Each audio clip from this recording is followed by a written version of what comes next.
स्वामी विवेकानंद ने एक बार कहा था कि अपने जीवन का एक लक्ष्य निर्धारित करो, अपने पूरे शरीर को उसे एक लक्ष्य से भर दो और हर दूसरी विचार को अपनी जिंदगी से निकाल दो। यही सफल होने का मूल मंत्र है। हमें से कई लोग डॉक्टर रेपी अब्दुल कलाम साहब को इंस्पिरेशन मानते हैं, लेकिन क्या आपको पता है कि उनकी इंस्पिरेशन कौन है? स्वामी विवेकानंद। और सिर्फ यही नहीं, बल्कि निकोला टेस्ला, सुभाष चंद्र बोस, लाल बहादुर शास्त्री। पहली कहानी, एक बार स्वामी जी को नदी पार करना था और वो नदी के पास में खड़े थे। तभी एक साधु ने आकर उनसे पूछा, क्या आप ही स्वामी विवेकानंद हूं? स्वामी जी ने जवाब दिया कि जी हां, मैं ही स्वामी विवेकानंद हूं। तभी साधु ने पूछा कि स्वामी जी, आप यहां पर क्या कर रहे हो?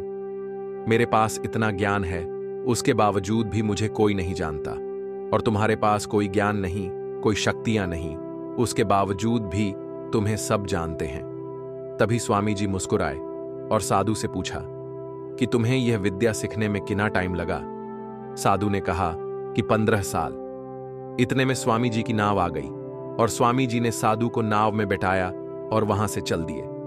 दोनों ने नाव में बैठकर नदी पार की और पार करने के बाद स्वामी जी ने अपनी जेब से एक रुपया बाहर निकाला और उस नाव वाले को दे दिया।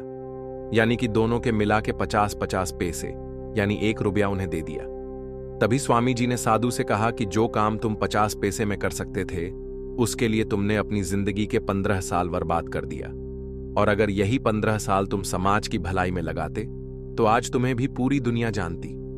और मैंने यही किया, इसलिए मुझे पूरी दुनिया जानती है और तुम्हें कोई नहीं जानता। और स्वामी जी ने साधु से कहा कि तुम्हारी तरह कई सारे लोग ऐसी चीजों में अपने दिन, हफ्ते, महीने, साल लगा देते हैं जिनका उनकी जिंदगी में कोई मतलब नहीं निकलता। इसलिए अपने टाइम को ऐसी जगह पर लगाओ जहां पर उसका एक्चुअल में कोई सेंस निकले, क्योंकि टाइम से बढ़कर इस दुनिया में कोई भी इंपॉर्टेंट चीज नहीं है।